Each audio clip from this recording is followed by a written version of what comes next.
नारद जी और युधिष्ठिर जी के पास। उनके बीच धर्म की चर्चा हो रही है। धर्म क्या है?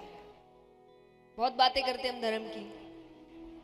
धर्म ये है, धर्म वो है, ऐसे करेंगे, वैसे करेंगे, रक्षा करेंगे, ये करेंगे। पर असली धर्म क्या है? कहते ना, ऊपरा ऊपरी काम कर रहे हैं, नींव कमजोर है। और जब नींव कमजोर होती है तो इमारत ज्यादा समय तक टिक नहीं पाती। तो यहां पर नारद जी 5 लक्षण बता रहे हैं धर्म के, जो नींव है, जिसका पालन आप रोजाना कर सकते हैं और धर्म की रक्षा कर सकते हैं, धर्म को बचा के रख सकते हैं। तो पहला लक्षण है सत्य। जितना हो सके सत्य की राह पर चलो। देखिए, मैंने इसलिए कहा जितना हो सके। कहने को मैं कह सकती थी कि भाई सत्य की ही राह पर चलो। जब आपको मानना नहीं है तो बोल के फायदा क्या? ऐसी चीजें बोलिए ना जो आप मानो। बोलने को तो हम बहुत कुछ कह दे, पता चले आप यहां से बाहर निकलते हुए बोल रहे होंगे इनके बोलने से होता है क्या? ऐसी चीजें बोलना क्यों जो आप पालन ना कर सके। तो जितना हो सके, जहां झूठ की जरूरत नहीं वहां झूठ मत बोलिए। हम बहुत सी साधारण बातों में झूठ बोलने लग गए हैं आजकल। एक होता है कि चलिए कोई महत्वपूर्ण बात है, कोई बड़ी बात है, ऐसी ऐसी बातों पर झूठ बोलते जहां झूठ की जरूरत ही नहीं है। उदाहरण, ये भी उदाहरण पुरुष वर्ग की ओर ही जाता है, माफी चाहेंगे, पहले ही कह दिया था। मान लीजिए आपने किसी से मिलना तय किया कि इतने इतने बजे मिलते हैं। वो व्यक्ति पहुंच गया, अब आपको फोन कर रहा है, कहां हो? आपका जवाब क्या होता है बताइए? 5 मिनट। अरे पहुंच गया। अरे बस रास्ते में ट्रैफिक में फंसा हूं। असलियत क्या होती है? घर से ही नहीं निकले अभी तक। अब यहां झूठ की जरूरत है? क्या होगा? सामने वाला 2 बात तो सुनाएगा ना कि क्या समय लेकर तुम समय पर नहीं आते। सुन लेना, देर तो हुई है, लेकिन ऐसी भी कोई बात नहीं है ना कि पहाड़ टूट जाएगा। लेकिन हम छोटी छोटी बातों पर झूठ बोलते हैं। और देखिए, सबको लग सकता है कि क्या फर्क पड़ता है, छोटी सी तो बात है। फर्क पड़ता है। क्यों? अगर आपको मान लीजिए 10वें तल्ले पर चढ़ना है, अब क्योंकि इतना मशीनें आ गई है तो, और लिफ्ट खराब है,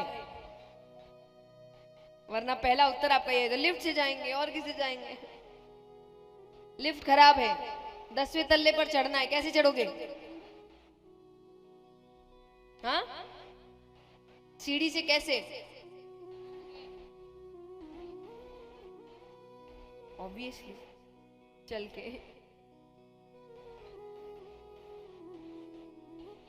एक एक स्टेप लेंगे कि 10वें तल्ले पे छलांग लगाएंगे?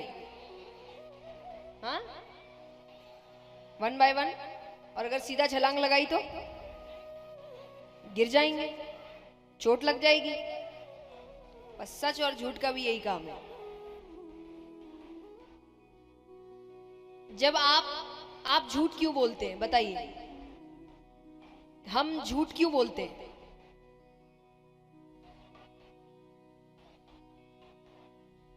सही उत्तर दीजिए थोड़ा, बताइए। हैं? खुद को और कौन सा मार देगा व्यक्ति आपको खुद को बचाने के लिए? यही होता तो दुनिया ऐसी नहीं होती भाई।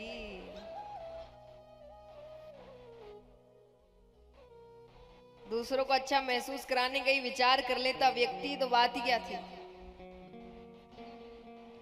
बताओ। तो 1% वाले आंसर नहीं, 99% वाले आंसर दीजिए।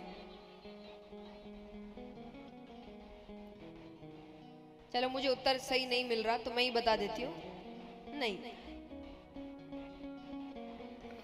डर किस चीज का? सच से बचने के लिए। किससे बचने के लिए? यानी उसको सच का सामना ना करना पड़े तो वो झूठ बोलता है। अब ये छोटे छोटे सच है आपकी जिंदगी के, देर हो गई या कोई भी, माने छोटा छोटा, इतना मायने नहीं रखता कि जैसे मैंने कहा ना, आप सोच सकते हैं कि इतने से झूठ से क्या ही फर्क पड़ता है, कि छोटा छोटा सच है, ये मायने नहीं रखता। लेकिन जब आप छोटे छोटे स्टेप ठीक से नहीं ले रहे हैं और सीधा छलांग लगाएंगे, दुनिया का जब बड़ा सच सामने आएगा, आपको लगता है कि आप उसको संभाल पाएंगे? आपका शरीर नहीं संभाल पाएगा उसको। हम जब बात करते हैं ना कि एंजाइटी होती है, पैनिक अटैक्स आते हैं, सब क्या है? शरीर हैंडल नहीं कर पाता।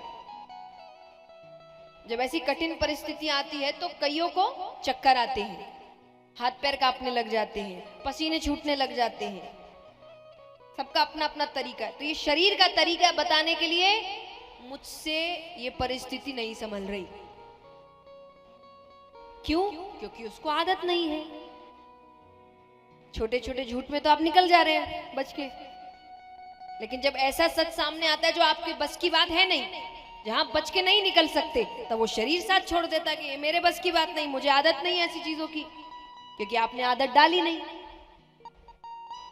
इसीलिए उन सच का सामना कर पाओ, उसके लिए आपको अपनी जिंदगी के छोटे छोटे सच का सामना करना पड़ता है। तो 10वें तल्ले पर चढ़ने के लिए एक एक सीढ़ी चढ़ना पड़ता है, तभी जाके वहां चढ़ सकते। तो पहला लक्षण है, धर्म का पहला लक्षण क्या है? सत्य। दूसरा लक्षण है दया, जो मुझे लगता है कि मनुष्य में तो खत्म ही हो गई है। हमसे ज्यादा दया तो जानवरों में बची है, कि आज रास्ते में कुछ गलत होता देख वो कम से कम भौंकते तो हैं। हम तो उतना भी नहीं करते। और चलो कई बार लोग सामने से जाने वाले तर्क देते हैं कि भाई हम में तो इतनी दया है कि हमसे देखा ही नहीं जाता, इसलिए चले जाते हैं। पर आजकल तो वो भी नहीं है, वहीं खड़े रहेंगे, देखते रहेंगे और साथ ही साथ एक और क्रूरता का कार्य करेंगे, वीडियो बनाएंगे। अब देखिए, सुनने में बहुत बड़ी साधारण बात लग रही है, या कई बात पे हंसी भी आती है, अगर वीडियो। एक बार ठंडे दिमाग से सोचिए, कोई पीड़ा में है, कोई तकलीफ में है, कोई चीख रहा है, हम वीडियो बना रहे हैं, असर नहीं हो रहा। यहां एक होता है मदद करना, नहीं कर पा रहा व्यक्ति, लेकिन जहां खड़ा है वहीं पागल हो रहा है कि मैं क्या कर दूं, मैं कैसे मदद करूं, उसको कुछ असर नहीं हो रहा। आराम से खड़े होकर वीडियो बना रहे। कहां जा रही है इंसानियत? और मैं नहीं कहती आप जान को जोखिम में डाल के मदद करिए, कोई नहीं करता, सबको अपनी जान प्यारी है। लेकिन कितनी बार हमारे सामने ऐसी हरकतें हो रही होती है जो हमको भी पता है कि सिर्फ एक आवाज उठा देना कि मत करो, वो काम वहीं रोक देगा, पर हम वो भी नहीं करते। हमें क्या, हमें क्या? तो याद रखना, दुनिया गोल है, चीजें घूम कर आती है। आज अगर कोई तकलीफ में है और उसकी आंखें ढूंढ रही है कोई तो मेरी मदद कर दे, और आप सामने से ये बोलकर निकल रहे हैं हमें क्या, एक दिन आपको भी मदद की जरूरत पड़ेगी। तब आपकी आंखें ढूंढ रही होगी कोई मेरी सहायता कर दे, उस दिन सामने से लोग यही सोचते हुए जा रहे होंगे हमें क्या। तो जितना हो सके मदद करिए। तो दूसरा लक्षण है दया, तीसरा लक्षण है पवित्रता। खुद को पवित्र रखिए, घर को पवित्र रखिए। कहते जितनी पवित्रता होती है उस घर में उतनी लक्ष्मी आती है, जितनी गंदगी होगी उस परिवार में उतनी दरिद्रता आएगी।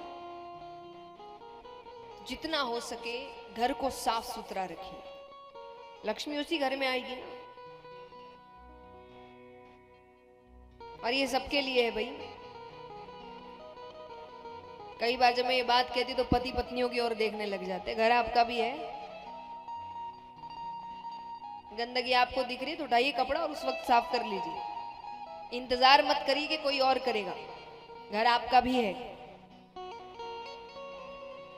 घर दोनों का है और दोनों को मिलके ही संभालना पड़ेगा। गाड़ी के सारे पहिए एक साथ चलते हैं ना, या एक पहिया बोलता है अभी मैं थका हूं तू चल, वो बोलेगा मैं तो, ऐसे गाड़ी चल सकती है? जिंदगी की गाड़ी भी सारे पहियों को एक साथ चलना पड़ता है। तो परिवार के जितने भी सदस्य हैं सबको साथ में चलना पड़ता है।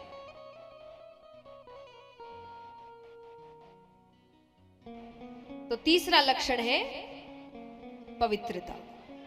चौथा लक्षण है तपश्चर्या। अब देखिए, बाहरी तौर से तो चमक धमक रख ही लेते हैं, साफ सुथरे रह ही लेते हैं, पर बाहर से जितना चमक रहे हैं अंदर से मन उतना ही गंदा है। विचार उतने ही गंदे हैं, वाणी उतनी ही गंदी है। तो विचारों को, वाणी को पवित्र रखिए। किसी को कुछ कहने से पहले 100 बार सोचिए कि क्या कहने जा रहे हो। कई बार लोग कह देते हैं कि भाई इतना समय नहीं है कि 100 बार बैठ के सोचे। तो एक बार इतना सोच लेना कि जो भी कहने जा रहे हो, अगर वो ही मुझसे किसी ने कहा तो मुझे कैसा लगेगा। और अगर आपको जवाब मिलता है कि मुझे अच्छा नहीं लगेगा, उसको भी मत कहना। क्योंकि थप्पड़ अमीर को मारो कि गरीब को, लगता दोनों को ही जोर से। ऐसा नहीं है कि एक को जोर की लगती और एक को तो आदत है। तो इसीलिए किसी को कुछ कहने से पहले 100 बार सोचिए। अब पांचवा लक्षण है तितीक्षा। भगवान जो भी दे प्रसाद समझकर ग्रहण कर। वो जो देते हैं सोच समझ कर देते हैं। उन्होंने भविष्य देखा है, हमने नहीं देखा है ना। तो इसीलिए वो जो दे उसको प्रसाद समझकर ग्रहण कर। सोच समझ कर दिया होगा। कारण जानने की कोशिश। मैं कई बार कहती हूँ जब दुख भी आए ना, तो रोने की बजाय सोचो क्यों आया, क्या किया था ऐसा, कुछ तो किया होगा। क्योंकि जैसे माँ बाप है, माँ बाप ऐसा थोड़ी बच्चों को कभी डांटते हैं तो बैठे बैठे बोर हो रहे हैं क्या करें, लाओ बच्चों को, है क्या ऐसा? तो भगवान भी ऐसा थोड़ी कि बैठे बैठे बोर हो रहे हैं थोड़ा दुखी बांटते हैं, चलो कुछ तो किया है ना भाई आपने, उसी का फल मिल रहा है। तो उस वक्त जानने की कोशिश करो कि क्या किया होगा। और नहीं समझ आ रहा तो फिर उसको मानो कि कुछ तो है, मुझे याद नहीं आ रहा, क्योंकि अगर उसने दिया है तो सोच समझ कर दिया है। तो ये है पांचवा लक्षण। ये 5 चीजों को जब आप जीवन में लागू करते हैं, आप धर्म की रक्षा करते हैं। अकेले आए हो, अकेले ही, और इसमें कोई गलत बात नहीं है। अपनी खुशियों की जिम्मेदारी दूसरों पर डालना ये आपकी सबसे बड़ी गलती है। कोई और आपको खुश रखने के लिए जिम्मेदार नहीं है, आप खुद हैं। और अगर आप आपके साथ ही खुश नहीं है तो दिक्कत आप में ही है। क्योंकि जब व्यक्ति खुद के साथ खुश नहीं है तो वो रह किसके साथ रहा है? अपने आप के साथ ही ना। माने आप में ही कोई खराबी है कि आप अपने साथ खुश नहीं। जैसे मान लीजिए कोई व्यक्ति अच्छा नहीं है, उसके साथ समय बिताते हो, आपको अच्छा लगेगा? नहीं। तो जब आप अपने साथ समय बिता रहे हो और आपको अच्छा नहीं लग रहा, इसका मतलब खराबी किसमें है? जो व्यक्ति अकेला खुश नहीं है वो व्यक्ति किसी के साथ खुश नहीं है। तो सबसे पहला काम ये होना चाहिए, आप अकेले खुश रहना सीखिए। किसी की जरूरत नहीं है खुश रहने के लिए। बाकी सब आपकी जिंदगी में कहते हैं ना वो प्लस है, एडिशन है, आ गए अच्छी बात है, पर नहीं भी आए तो कोई फर्क नहीं पड़ता, वो है ना, किसकी जरूरत है। ये जिस दिन कर लिया ना, दुनिया में आपसे शक्तिशाली और कोई नहीं। ये दुनिया की सबसे बड़ी ताकत है कि आपको खुश रहने के लिए किसी की जरूरत नहीं है, क्योंकि वो आपके साथ है। और असल में साथ तो वो ही निभाएगा, किसी भी रिश्ते के तौर में हो, चाहे दोस्त हो चाहे अपना हो, जो भी हो, साथ तो वो ही निभाएगा।